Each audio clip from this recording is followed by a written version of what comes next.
السلام علیکہ یا سیدی یا رحمت للعالمین وعلا آلکہ وصحابکہ یا سیدی یا خاتم النبیین ربی اشرح لی صدری ویسر لی امری واحلل عقدۃ من لسانی یفقہوا قولی۔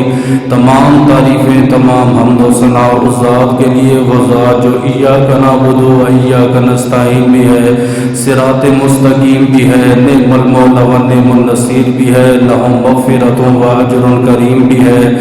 ان اللہ علی کل شیء قدیر کی حمد و ثنا کے بعد سید المرسلین و خاتم النبیین، شفیع المذنبین، انیس الغریبین، سراج الصالحین، احمد مجتبی جناب محمد مصطفیٰ کے دربار کو ہر بار دربار میں ہدیتاً تحفتاً عقیدتاً محبتاً نذراناً درود شریف پڑھنے کے بعد دعا گو ہوں کہ میرا پڑھنا اور آپ کا سننا اللہ پاک اپنے دربار لم یزل میں قبول و منظور فرمائے۔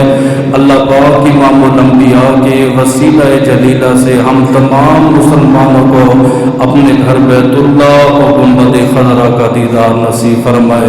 میرے سمیت جتنے احباب قریب سے بعید سے تشریف لائے، ان کا آنا، ان کا بیٹھنا اللہ پاک اپنی پاک بارگاہ لم یزل میں قبول و منظور فرمائے۔ اللہ پاک اپنی عظیم الشان کتاب قرآن پاک فرقان حمید برہان رشید میں علم والوں کا ذکر فرما رہا ہے۔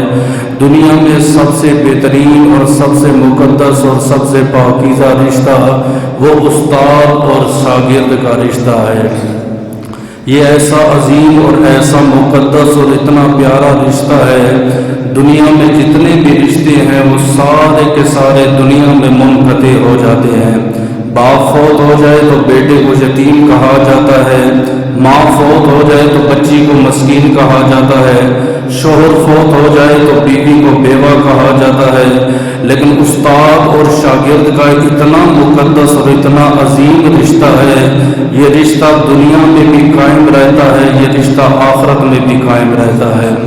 حتیٰ کہ جنتی جب جنت میں جائیں گے، اللہ تبارک و تعالی حافظ قرآن کو فرمائے گا قرآن پڑھتا جا۔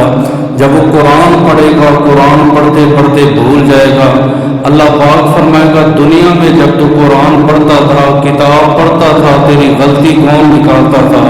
وہ کہے گا اللہ میرا استاد میری غلطی نکالتا تھا۔ اللہ تبارک و تعالی حکم دے گا فرشتوں کو اس کے استاد کو جنت میں لایا جائے، استاد اس کی غلطی پر اس کی اصلاح کرے گا، پھر اللہ حکم دے گا تو جنت میں چلتا جا چلتا جا چلتا جا، قرآن پڑھتا جا، تیری آخری منزل وہیں پر ہوگی جہاں پہ تو قرآن کریم کا ختم فرمائے گا۔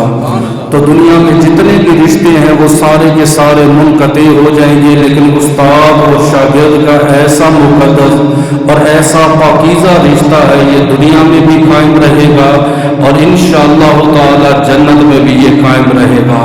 اسی لیے تو مولا علی شیر خدا کا فرمان ہے، آپ فرماتے ہیں انا عبد، میں اس آدمی کا غلام ہوں، من علمنی حرفا واحدا، جس نے مجھے دین کا ایک حرف سکھایا، میں اس کا غلام ہوں۔ وَإِن شَاءَ اشْتَرَىٰ وَإِن شَاءَ بَاعَ، اگر چاہے تو وہ مجھے بیچ ڈالے، چاہے تو وہ مجھے آزاد کر ڈالے۔ اور شاعروں نے استاد کے بارے میں خوب شاعری لکھی ہے۔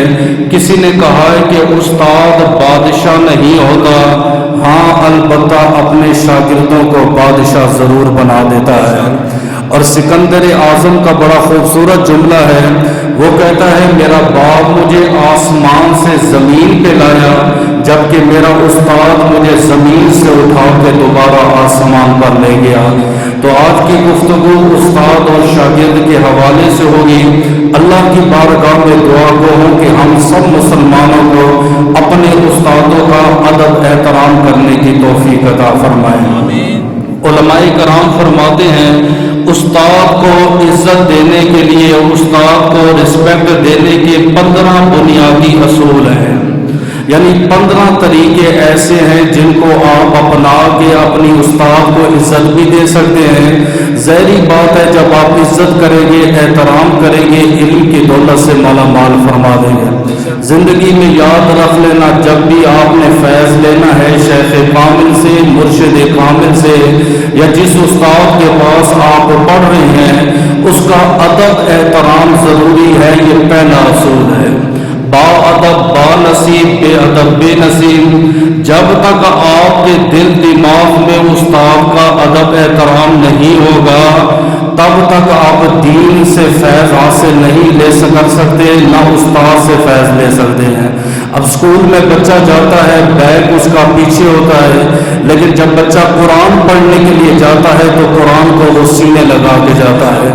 تعلیم کیا مل رہی ہے؟ فرمایا یہ جو دنیا کا علم ہے یہ پیچھے رہ جائے گا، لیکن قرآن کا علم ایسا ہے دنیا میں بھی ساتھ رہے گا، قبر میں بھی ساتھ رہے گا، انشاءاللہ جنت میں بھی ساتھ رہے گا۔ تو وہ کہتے ہیں پہلا بنیادی اصول یہ ہے، جس استاد کے پاس آپ پڑھ رہے ہیں اس کا ادب احترام بہت ضروری ہے۔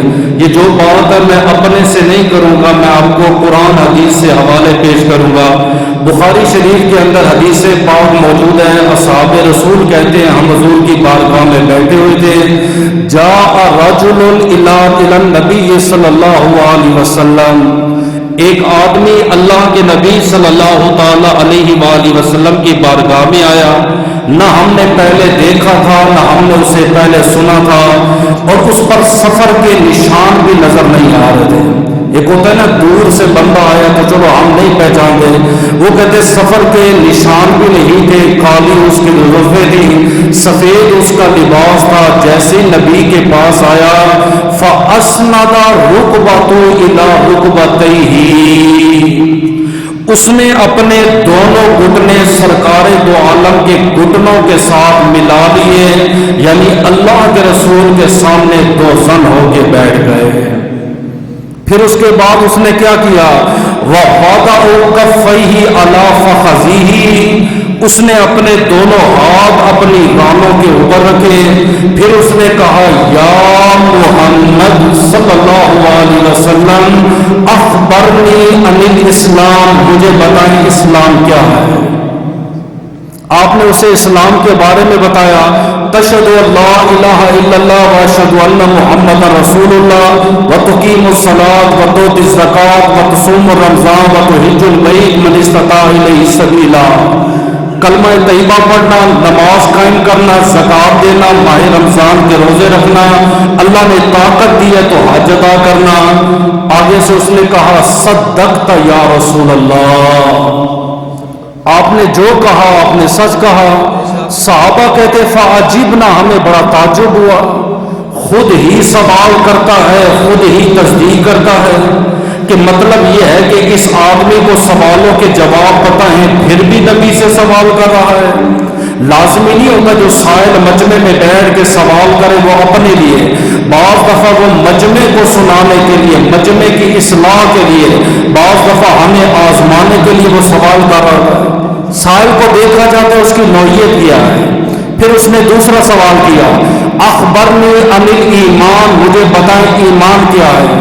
آپ نے فرمایا تؤمنوا باللہ وملائکتہ وکتبہ ورسلہ والیوم الآخر وقدر خیرہ وشرہ من اللہ تعالی والبعث بعد الموت، اللہ پر ایمان لاؤ، ملائکہ پر ایمان لاؤ، کتابوں پر ایمان لاؤ، رسولوں پر ایمان لاؤ، مرنے کے بعد اٹھنے پر ایمان رکھو، یہی ایمان ہے۔ قال صدقت یا رسول اللہ، آپ نے سچ کہا۔ اخبرنی عن الاحسان، مجھے بتائیں احسان کیا ہے۔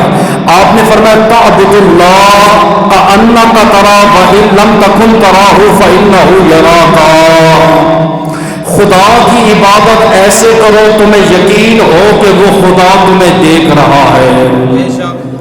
اگر یہ یقین نہیں پیدا ہوتا تو کم سے کم یہ یقین پیدا کرو کہ میں اپنے خدا کو دیکھ رہا ہوں، پھر عبادت کرنے کا مزہ ہی کچھ اور ہوگا۔ پھر اس نے چوتھا اور آخری سوال کیا اخبرنی عن الساعہ، مجھے بتائیں قیامت کی نشانیاں کیا ہیں۔ میرے نبی نے ایسا خوبصورت جواب دیا، ایسا خوبصورت عقل ہی حیران رہ گئے۔ آپ نے فرمایا مل مسئول بِعِلْمٍ مِّنَ السائل، فرمایا سائل مسئول سے زیادہ نہیں جانتا۔ کچھ لوگ اس حدیث کے اوپر پھنس گئے، وہ کہتے دیکھو نا معذاللہ نبی کو قیامت کا پتہ نہیں تھا. ہم کہتے نبی کا جواب سن, نبی کیا فرما رہے, یہ نہیں فرمایا میں نہیں جانتا, فرمایا جتنا آپ جانتے ہو اتنا علم اللہ پاک نے محمد مصطفیٰ کو بھی عطا فرمایا. آپ نے اس کے دل کے ارادے جان لیے. وہ جوان آپ کی بارگاہ سے چلا گیا.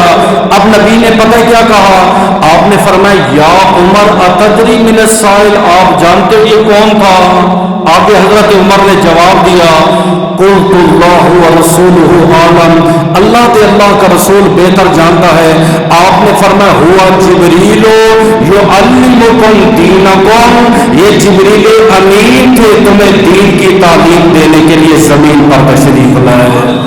اب جبریل کیسے آئے؟ جب نبی پاک کی بارگاہ میں سوال کرنے کے لیے آئے, سب سے پہلے اپنے آپ کو دوزن ہو کر بٹھایا, پھر اپنے ہاتھ کو گھٹنوں پہ رکھا, پھر اس کے بعد سوال و جواب کا سلسلہ شروع ہوا.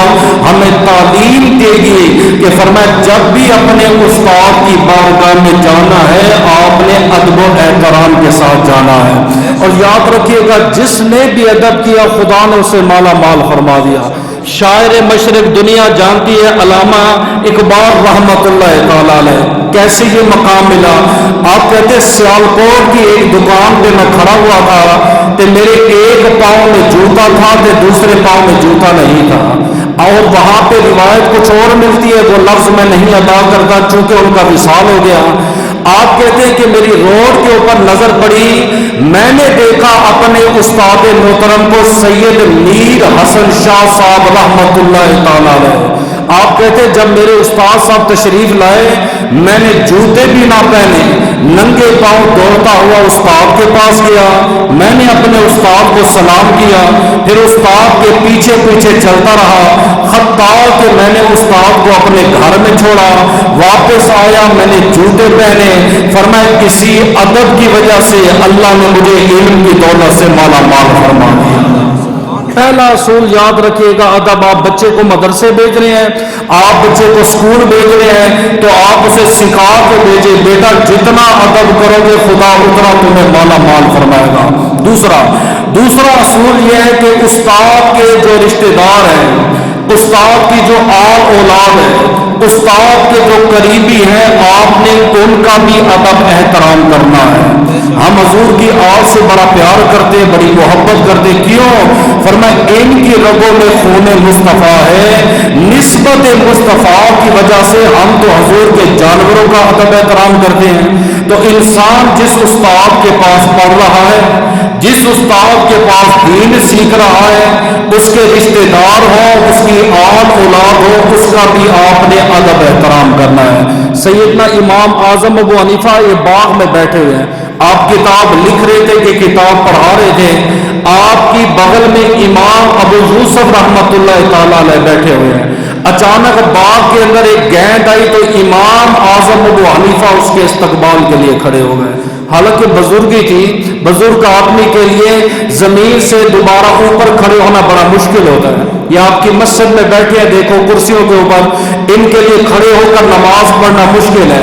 اللہ سے دعا ہے کہ اللہ پاک ان کو صحت عطا فرمائے. ٹھیک ہے نا. تو امام اعظم ابو حنیفہ کھڑے ہوئے, پھر بیٹھ گئے, پھر لڑکا آیا, پھر کھڑے ہو گئے. امام یوسف فرماتے حضرت 4 مرتبہ وہ لڑکا آیا اور 4 مرتبہ امام اعظم ابو حنیفہ اس کے استقبال کے لیے کھڑے ہو گئے. تو میں نے کہا حضرت اگر یہ لڑکا 100 مرتبہ آپ کی بارگاہ میں آیا پھر کیا کرو گے؟ یہ تو میچ کھیل رہے ہیں, بار بار گیند آئے گی. آپ نے فرمایا اگر 100 مرتبہ بھی یہ آئے گا میں 100 مرتبہ اس کا استقبال کروں گا. میں نے پوچھا حضرت وجہ کیا ہے؟ فرمایا اس کا باپ یا اس کا دادا میرا استاد تھا, اور میں نے حدیثوں میں پڑھا ہے اولاد کی جب تعظیم کی جائے استادوں کی روح اس سے بھی خوش ہو جاتی ہے.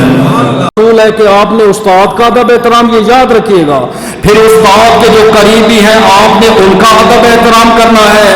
تیسرا, جب آپ نے استاد کی بارگاہ میں جانا ہے, شیخ و مرشد کی بارگاہ میں جانا ہے, آپ نے کوشش کرنی ہے دروازے پر دستک نہیں دینی. اتنی تکلیف دینا بھی جائز نہیں ہے اسلام میں.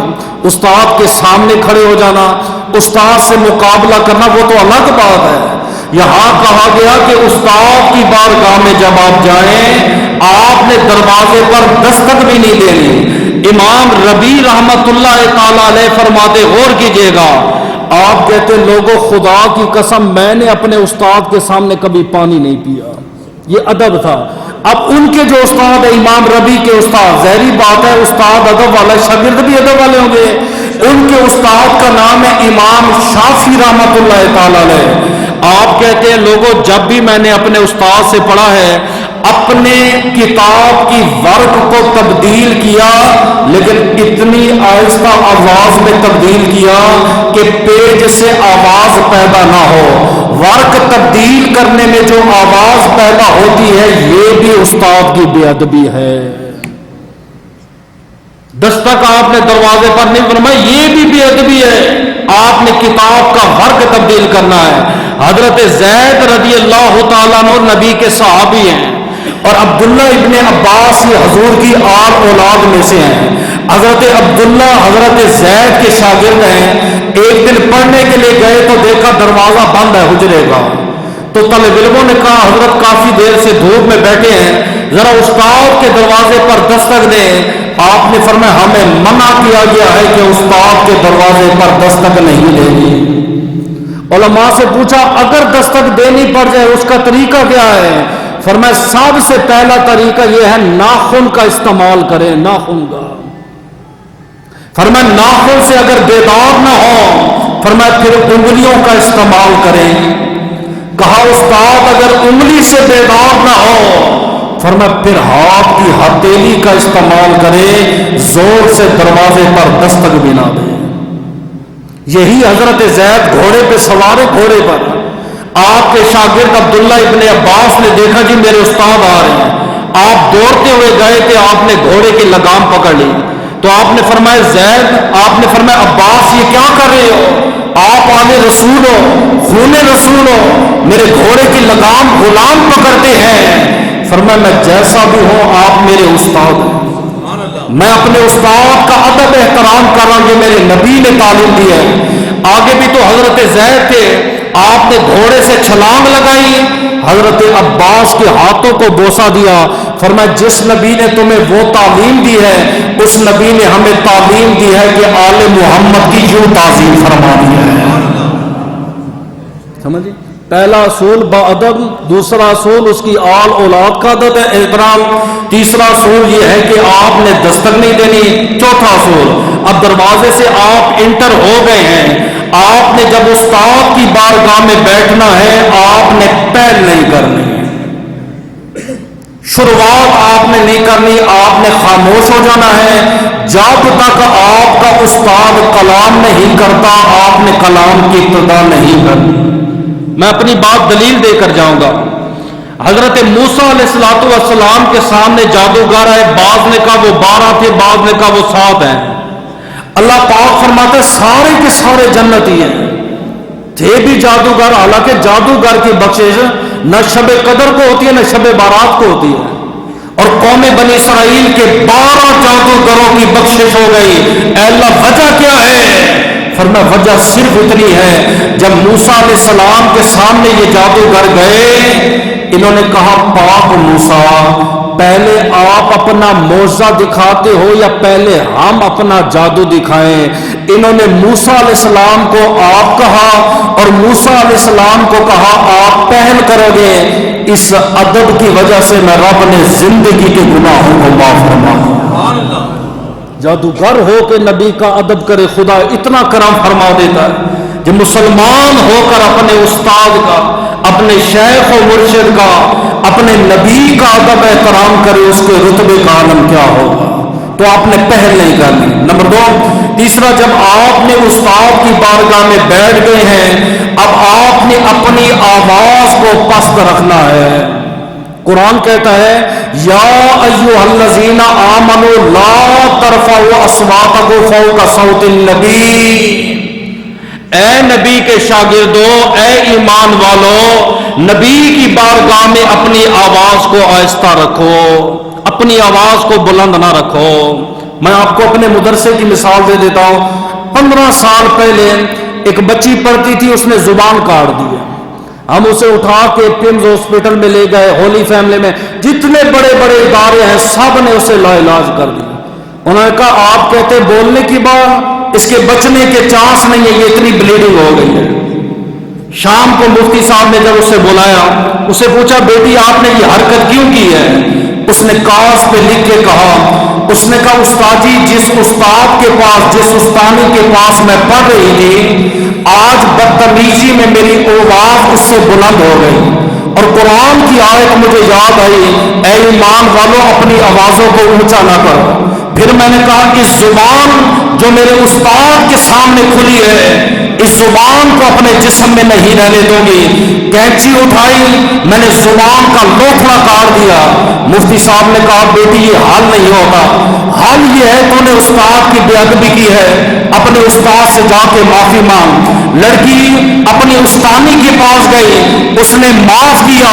رب کعبہ کی قسم ہے آج بھی وہ لڑکی کشمیر میں بیٹھ کر 150 بچیوں کو قرآن پڑھا رہی ہے۔ نعرہ تکبیر، نعرہ رسالت، نعرہ حیدری۔ امیر المومنین خلیفۃ المسلمین حضرت عمر بن خطاب رضی اللہ تعالیٰ، آپ نے دیکھا روضہ رسول کے قریب بیٹھ کے، وہاں پہ کچھ جاتے نا عربیوں سے بحث کرتے ہیں، صلاۃ السلام پہ بحث ہو جاتی ہے۔ ہم آپ کو یہ تعلیم نہیں دیتے، ہم کہتے بحث نہیں، یہ بحث کرنے کی جگہ نہیں ہے، یہ بڑا ادب احترام کا جو ہے وہ میدان ہے۔ آپ نے دیکھا دو بندے روضہ رسول یعنی وصال از نبی کے شور کر رہے تھے، حضرت عمر نے آواز بھی نہیں دی، اوے ادھر آؤ میری بات سنو، اور شور کر رہے روضہ رسول کے پاس نہیں۔ آپ نے کنکری اٹھائی، دونوں کو کنکری ماری، کنکری لگی، انہوں نے کہا ہاں جی، فرمایا ادھر آؤ، ادھر آئے، مسجد سے باہر لے گئے، کدھر کے رہنے والے ہو؟ ان کا فلاں علاقے کے۔ فرمایا جی اگر تم مدینہ طیبہ کے ہوتے میں تلوار اٹھا کے تمہارا سر قلم کر دیتا۔ کیا تم نے قرآن نہیں پڑھا؟ قرآن کہتا ہے اپنی آوازوں کو نبی کی آوازوں سے اونچا مت کرو۔ یہ والدین کے لیے بھی یہی ہے، یہ شاگردوں کے لیے بھی سبق ہے۔ استاد کی بارگاہ میں آپ نے بیٹھنا ہے، اپنی آواز کو پست رکھنا ہے۔ آگے فرمایا جب تک استاد سبق پڑھائے، جب تک اس کا سبق جاری ہوگا۔ آپ جمعے میں آتے کچھ لوگ سو جاتے، کچھ لوگ سر جھکا کے بیٹھ جاتے، یہ طریقہ نہیں ہے۔ فرمایا جب تک سبق جاری ہے استاد کی آنکھوں میں آنکھ ڈال کے سنیں۔ سبق ختم ہو گیا ہے، آپ نے اپنی نگاہ جھکا لینی ہے۔ اس کی وجہ نبی پاک نے فرمایا من زار عالما فکأنما زارنی ومن زارنی فکأنما زار 70 نبیا۔ فرمایا جس نے عالم دین کی زیارت کی یقین کرے کہ آج میں اپنے پیغمبر کی زیارت کر کے جا رہا ہوں، اور جس نے میری زیارت کی اللہ 70 نبیوں کی زیارت کرنے کا ثواب عطا فرماتا ہے۔ جب تک کلاس جاری ہے آپ نے پورا فوکس استاد کے چہرے پہ رکھنا ہے، پوری توجہ آپ کی اس کی طرف ہو۔ ہاں کلاس ختم ہو گئی ہے، سبق ختم ہو گیا ہے، آپ نے اپنی نگاہوں کو جھکا لینا ہے۔ میں دلیل دوں گا، ہر بات پہ آپ کو دلیل ملے گی۔ بایزید بستامی رحمۃ اللہ تعالی علیہ یہ شاگرد امام جعفر صادق ہے، سمجھیں امام جعفر صادق کے پاس ایک نہیں کئی سال آپ نے پڑھا، کئی سال پڑھا۔ ایک دن امام جعفر صادق نے کہا بیٹا بایزید بستامی اٹھو، کمرے میں جو طاق ہے طاق سے نا چراغ نکال کے دو۔ کچا سا ایک چھوٹا سا حجرہ تھا، حجرے کے اندر ایک چھوٹا سا طاق ہوتا تھا، طاق کے اندر چراغ رکھا جاتا تھا۔ یہ پرانے بزرگ جو پنجاب سائڈ کے، ان کو یہ میری بات سمجھ آ گئی۔ تو بایزید بستامی نے پتہ کیا کہا، استاد جی کمرے میں طاق کون سی جگہ ہے؟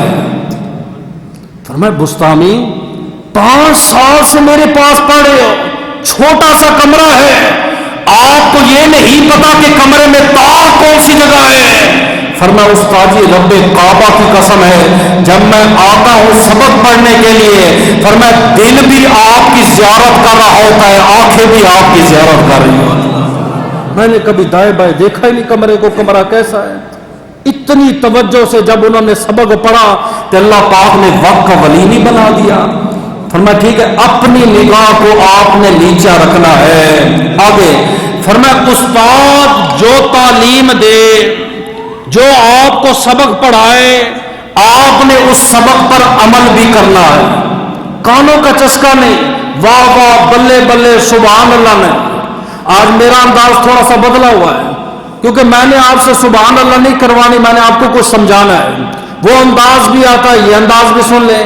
فرمایا جب استاد کوئی تعلیم دے، کوئی عمل بتائے، کوشش کرے اس پہ عمل کر کے دکھائے، پریکٹیکل کے دکھائے۔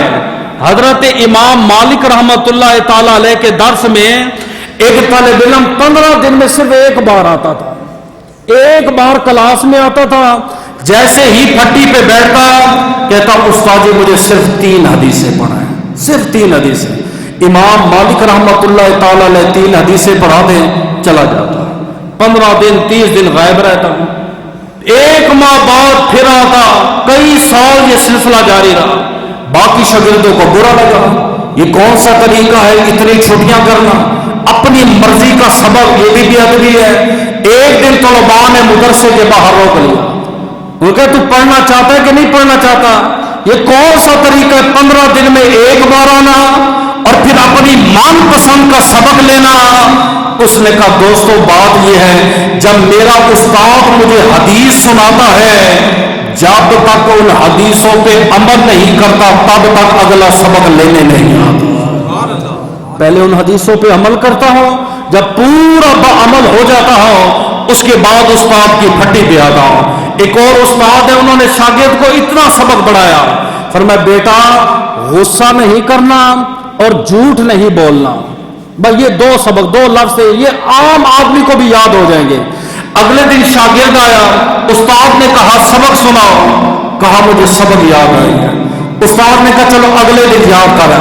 3 دن وہ لڑکا حضرت کلاس میں آتا، 3 دن استاد کہتا رہا بیٹا سبق سناؤ، وہ کہتا استاد جی مجھے سبق یاد نہیں۔ 4تھے دن استاد نے منہ پہ تماچا مارا، اس نے کہا سبق یاد ہو گیا ہے۔ فرمایا سبق سناؤ، فرمایا غصہ نہیں کرنا، جھوٹ نہیں بولنا۔ استاد نے کہا یہ 2 لفظ تھے 4 دن میں یاد کیوں نہیں ہوئے؟ فرمایا جب آپ نے کہا تھا جھوٹ نہیں بولنا، آپ کی بارگاہ میں بیٹھ کے میں نے اللہ کی بارگاہ میں توبہ کر، اے اللہ استاد کے قدموں میں بیٹھا ہوں، میرے استاد نے کہا ہے جھوٹ نہیں بولنا، آج کے بعد جھوٹ نہیں بولوں گا۔ آپ نے کہا کہ غصہ نہیں کرنا، 3 دن کوشش کرتا رہا لیکن غصہ آتا رہا۔ آج آپ نے تھپڑ مارا، مجھے غصہ نہیں آیا، آج اس سبق پہ بھی عمل ہو گیا، اس لیے میں نے آپ کو سبق سنا دیا۔ لہذا استاد جو تعلیم دے اس تعلیم پر عمل کرے۔ اگلی بات، اگر آپ کو خدا توفیق دے کہ استاد ہے، آپ کے دادا جان ہیں، آپ کے نانا جان ہیں، آپ کے بزرگ ہیں، آپ کے والدین ہیں، اپنے والدین اور استادوں کے جوتے سیدھا کریں، ان میں بڑی برکت ہے، بڑی برکت ہے، بڑا ادب احترام ہے، اللہ پاک مالا مال فرما دے۔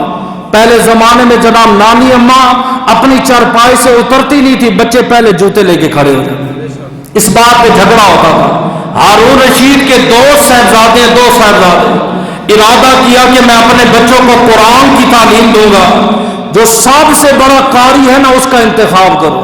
لوگوں نے بتایا کہ امام قصائی رحمت اللہ تعالی علیہ بڑے اچھے قاری ہیں، 7 عشرہ کے قاری ہیں، آپ اپنے بچوں کو ان کے پاس جو ہے نا بھیجیں۔ وزیر گیا، اس نے کہا امام قصائی تیری قسمت جاگ گئی ہے، تیری قسمت کے تارے کھل گئے ہیں۔ آپ نے پوچھا وہ کیسے؟ فرمایا آج کے بعد تو بادشاہ کے محل میں جائے گا تو بادشاہ کے بچوں کو تو نے قرآن کا حافظ بنانا ہے۔ آگے استاد واقعی استاد تھا، اس نے کہا جب بادشاہوں کے بچوں نے قرآن پڑھنا ہے نا، میں بادشاہ کے محل میں نہیں جاتا بلکہ بادشاہ کے بچے میرے مدرسے میں آئیں گے۔ کوئی وزیر نے کہا وہ کیا کہہ رہے ہو، بادشاہ کے بچوں کو جواب دے رہے ہو؟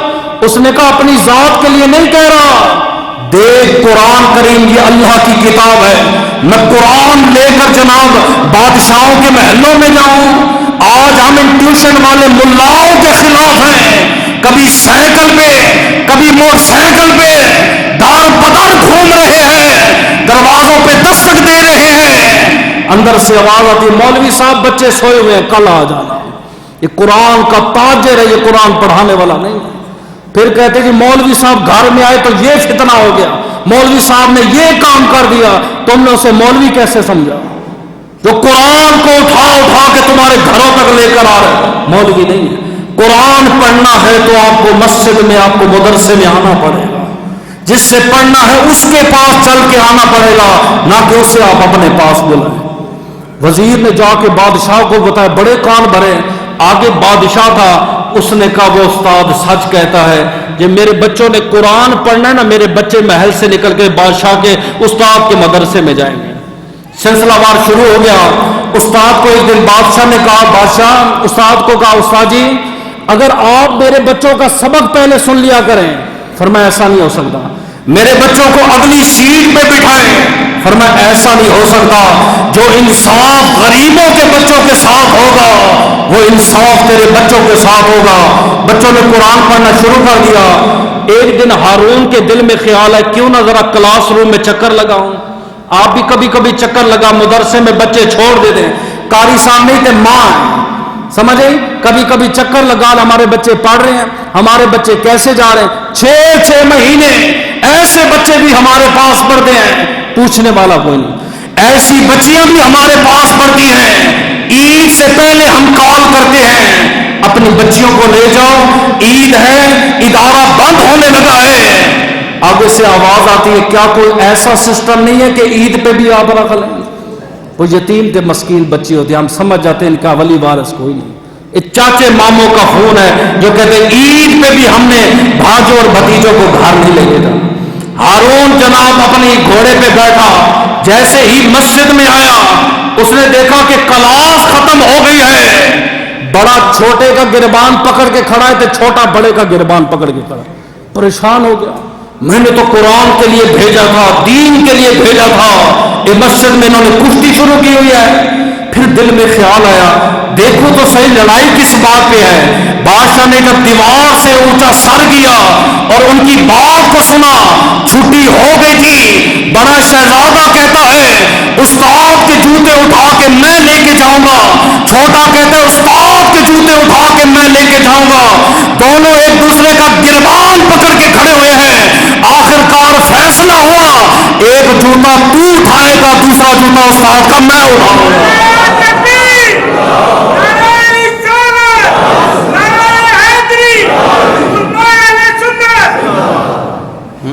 پھر ایک دن ہارون رشید نے دیکھا کہ شہزادے کے ہاتھ میں لوٹا ہے تو امام قصائی یعنی اپنے استاد محترم کو وضو کروا رہا ہے, پانی سے وضو کروا رہا ہے. آپ جلال میں آ گئے. وزیر کہنے لگے شاید آج استاد کی خیر نہیں ہے. بادشاہ کا بیٹا استاد کو وضو کروائے گا.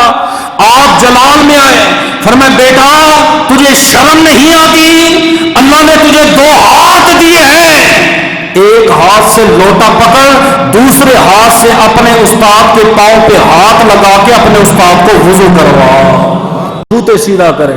اگلی بات فرمایا استاد میں کسی قسم کا عیب تلاش نہ کریں, نقص تلاش نہ کریں, شک و شبے میں نہ پڑیں. بلکہ ابتدا کیا کہتی ہے, ہمارے بزرگ کہتے ہیں جب بچہ پہلی مرتبہ پھٹی پہ جائے استاد کے پاس, سمجھے اس نے دعا کیا مانگنی ہے, اے اللہ اگر میرے استاد میں کسی قسم کا عیب ہے اس کو ہدایت دے, اگر اس میں وہ عیب موجود ہے تو میری آنکھوں سے عیب کو اوجھل رکھنا, مجھے اپنے استاد کا کبھی عیب نظر نہ آئے. کیوں؟ فرمایا جس میں عیب نظر آتا ہے اس کی عزت کم ہوتی ہے. جب استاد کی عزت کم ہو جائے اللہ دین تے دنیا کی دولت سے محروم فرما دیتا ہے. ایک استاد صاحب تھے, وہ بچے کو بڑی اہمیت دینے لگے. پہلی پھٹی پہ بٹھانا, پہلے سبق سننا, طلباء نے کلاس کے بعد باتیں شروع کر دی. ہمارا بھی یہی معاملہ ہوتا ہے, کسی مقتدی سے زیادہ پیار ہے, کسی سے کم. خیر ہماری تو اتنی نظر نہیں ہے. خیر لوگوں نے اعتراض شروع کر دیے, یہ بچہ خاص ہے, یہ بچے کو زیادہ عزت مل رہی ہے. ایک دن استاد نے سمجھانے کے لیے کیا کہا, فرمایا کل سے ہر بندہ اپنے گھر سے ایک زندہ پرندہ لے کر آئے. حکم کے مطابق اگلے دن سارے بچے ایک ایک پرندہ لے آئے. استاد نے حکم دیا اسے وہاں جا کے ذبح کرنا ہے جہاں کوئی دیکھ نہ رہا ہو. تمام طلباء کرام چلے گئے, کوئی جنگل میں, کوئی وادی میں, کوئی پہاڑی میں, کوئی بستی میں. سارے بچے شام کو آئے. ہر ایک بچے کے ہاتھ میں ذبح شدہ پرندہ تھا, لیکن وہ طالب علم جو استاد کا لاڈلا شاگرد تھا وہ زندہ پرندہ واپس لے کر آ گیا. طلباء دیکھ کے ہنسنے لگے, مذاق اڑانے لگے. استاد نے کہا ہاں بھائی ذبح کر رہے ہو؟ جی ذبح کر. کہاں پہ؟ یہ میں نے پہاڑ میں ذبح کیا, کوئی نہیں دیکھ رہا. ہاں بھائی تو نے؟ فرمایا میں نے جنگل میں ذبح کیا ہے, کسی نے دیکھا بھی نہیں ہے. تو نے؟ فرمایا میں نے غار میں ذبح کیا ہے, کسی نے نہیں دیکھا. اس لڑکے سے پوچھا بیٹا تو نے کیوں نہیں ذبح کیا؟ اس نے کہا استاد جی میں جہاں بھی گیا ہوں بندے تو نہیں ملے, لیکن بندوں کا خدا دیکھ رہا تھا, بندوں کا رب دیکھ رہا تھا, اس لیے میں زندہ پرندہ واپس لے آیا. آپ نے فرمایا سمجھ آئی ہے؟ اس لیے اس کو عزت دیتا تھا, احترام کرتا تھا. اس کے سینے میں نور ایمان ہے, نور کی دولت ہے. اس نور کی دولت کی وجہ سے میں نے اس کو عزت بھی دی ہے, احترام بھی دیا ہے. سمجھ آئیے؟ تیسرا وہ کہتے آپ نے استاد کے آگے نہیں چلنا, استاد کے آگے آپ نے نہیں چلنا. کوشش کریں کہ آپ استاد کے پیچھے رہیں, کوشش کریں آپ استاد کے پیچھے رہیں. آپ نے استاد کے آگے نہیں چلنا موقع مناسبت کے اعتبار سے. ارسطو بہت بڑا استاد گزرا ہے, بہت بڑا استاد, اور سکندر اعظم وہ ہے جس نے آدھی دنیا کے اوپر سلطنت کی ہے. اور سکندر اعظم یہ ارسطو کے شاگردوں میں سے ایک شاگرد ہے. ایک دن دونوں استاد اور شاگرد دریا کے کنارے جمع ہو گئے, پانی بھی گہرا تھا. ارسطو نے کہا کہ سکندر اعظم دریا پار کرنا ہے, میں جا رہا ہوں, میرے پیچھے تو آ جانا. آگے شاگرد سکندر اعظم, انہوں نے کہا نہ استاد جی پہلے میں جاؤں گا, آپ نے میرے بعد آنا ہے. ارسطو بڑے حیران ہوئے, یار بڑا مؤدب لڑکا ہے, بڑا ادب کرنے والا شاگرد ہے, آج کیا ہوا ہے اس کو؟ کہتے پہلے دریا میں پار کروں گا, بعد میں میرا استاد آئے گا. سکندر اعظم دریا میں اترے, چلتے چلتے چلتے چلتے جب دریا پار کر لیا فرمایا استاد جی یہاں سے تشریف لے آئے. ارسطو نے بھی دریا پار کر لیا, سمجھ آئیے. استاد نے کہا بیٹا سکندر اعظم آج تک تو مجھ سے آگے نہیں چلا, مجھ سے سبقت نہیں کی, آج تو میرے آگے کیوں چلا؟ فرمایا استاد جی مجھے خطرہ تھا, پانی میں زہریلے جانور بھی ہوتے ہیں, پانی گہرا بھی ہوتا ہے, میں ڈوب جاتا, میں مر جاتا, لیکن آپ تو بچ جاتے. فرمایا کیوں؟ فرمایا اگر میں مر جاتا دنیا کہتی سکندر اعظم فوت ہو گیا ہے, لیکن اگر ارسطو مر جاتا پھر مجھ جیسے سکندر اعظم کہاں سے پیدا ہو. فرمایا ایک استاد اگر زمین پہ ہو لاکھوں لوگوں کو سکندر اعظم بنا دیتا ہے. تیسرا جب آپ نے استاد کی بارگاہ میں جانا ہے, یہ والدین اکثر بچے کو کہہ کے بھیجتے بیٹا استاد سے یہ سوال کرنا, ٹیچر سے یہ سوال کرنا, بڑے مزے سے نا, وہ پتہ ہی نہیں ہے کہ بیٹھے کہاں پہ ہے, مقام کے مرتبہ کون سا ہے. استاد کی بارگاہ میں جا کے آپ نے سوال جواب نہیں کرنے. علم طریقت کا مسئلہ ہو تو پھر تو بالکل اجازت ہی نہیں ہے آپ کو, خاموشی سے سننا ہے. ہاں علم شریعت کا مسئلہ ہو تو پھر ادب کے دائرے میں سبق کی حد میں آپ استاد سے سوال کر سکتے ہیں. اس کے سوا ما سوا کثرت سے سوال کیلو کال کرنا نہیں. پاک موسیٰ علیہ السلام نے جب خطاب کیا تھا قوم سے اور کہا تھا میں سب سے بڑا عالم ہوں, اللہ نے فرمایا آپ سے بھی بڑا ایک عالم ہے, آپ سے بھی بڑا عالم ہے. اللہ میں پڑھنا چاہتا ہوں, مجھے بتائے وہ کہاں رہتا ہے. اب آپ کو استاد کا ایڈریس بتا رہا ہے اللہ تبارک و تعالیٰ. کیا ایڈریس ہے؟ فرمایا ایک زندہ مچھلی لو, ٹکڑے ٹکڑے کرو, اس کو پکا لو, دریا کے کنارے چلے جاؤ, جہاں زندہ ہو سمجھو وہاں وقت کا استاد بیٹھا ہوگا. یہ عجیب طریقہ ہے, سمجھیں, کیونکہ وہ استاد کوئی عام شرعی استاد نہیں تھا, طریقت کا استاد تھا. آپ نے جناب مچھلی لی, ٹکڑے کیے, پکایا, اپنے ساتھ اپنے کزن یوشع بن نون کو ساتھ لیا, بڑا بہادر شاگرد تھا آپ کا. جیسے ہی گئے آپ کو راستے میں نیند آئی. یوشع بن نون کہتا ہے میں نے اپنی آنکھوں سے دیکھا مچھلی زندہ ہوئی, دریا میں گئی, میں نے اسے تیرتے ہوئے دیکھا. پھر ہم چلے آگے, موسیٰ علیہ السلام کو بھوک لگی، فرمایا مچھلی نکالو، حضرت وہ تو وہاں زندہ ہو گئی تھی، تیرنے لگی تھی. آپ نے فرمایا تو نے مجھے بتایا کیوں نہیں؟ آگے سے جواب پتہ کیا دیا؟ فرمایا حضرت آپ سوئے ہوئے تھے، استاد کو نیند سے بیدار کرنا یہ بھی بے ادبی ہے، تو میں یہ بے ادبی نہیں کرنا چاہتا. آپ نے فرمایا ٹھیک ہے مجھے بتاؤ وہ کون سی جگہ ہے. آپ وہاں پہنچے، خواجہ خضر علیہ السلام سے ملاقات ہوئی. فرمایا میں آپ سے پڑھنا چاہتا ہوں، علم لدنی سیکھنا چاہتا ہوں. آگے استاد نے پتہ کیا کہا؟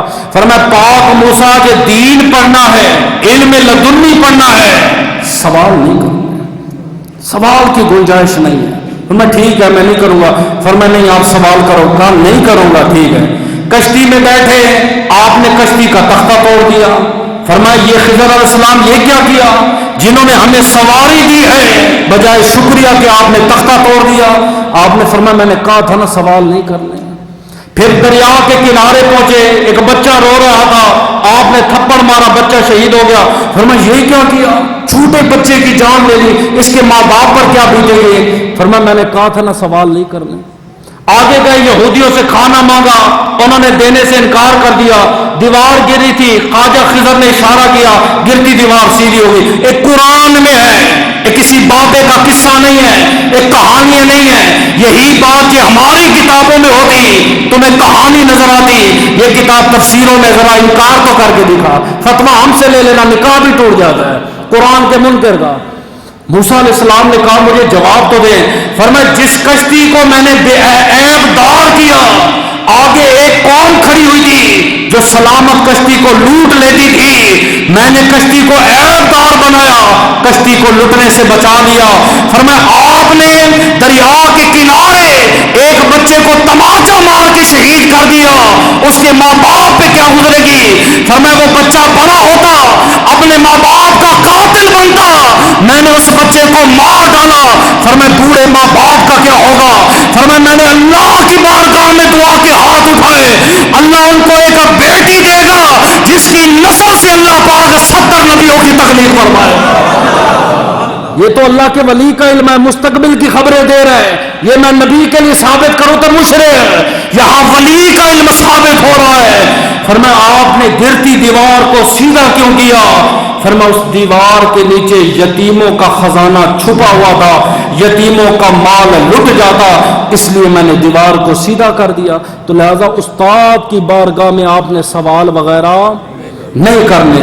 اگلا مسئلہ، فرمایا استاد کی جو آخری نصیحت ہو، استاد کا جو آخری سبق ہو، الوداعی سبق ہو، آپ نے کوشش کرنی ہے، اس پر عمل کرنا ہے، اسے آپ اپنانا ہے. دنیا انشاءاللہ کامیابی آپ کے جو ہے نا قدم چومے گی. ایک سادہ سودہ شاگرد تھا، سادے بھی ہوتے نا طالب علم، 3 قسم کے اسٹوڈنٹ، ایک ہوتا ہے ذکی، ایک ہوتا ہے غبی، ایک ہوتا ہے متوسط. یعنی ایک ہوتا ہے اتنا سمجھدار، اس کو کہتے ہیں ذکی، بس ایک دفعہ استاد سبق پڑھے فر سنا دیتا.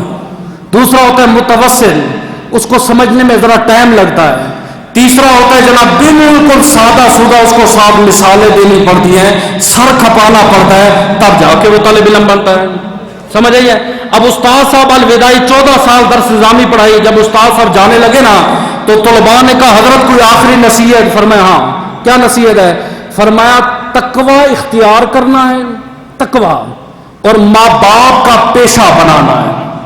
جو تمہارے ماں باپ جو عمل کرتے نا وہ عمل کرنا. ایک سادہ سا طالب علم تھا، اس نے یہ بات دماغ میں بٹھا لی. گھر گیا، جیسے ماں سے ملا، اماں حضور میرے ابا حضور کیا کرتے تھے؟ ماں نے اسے ٹالا، چھوڑ بھائی چھوڑ.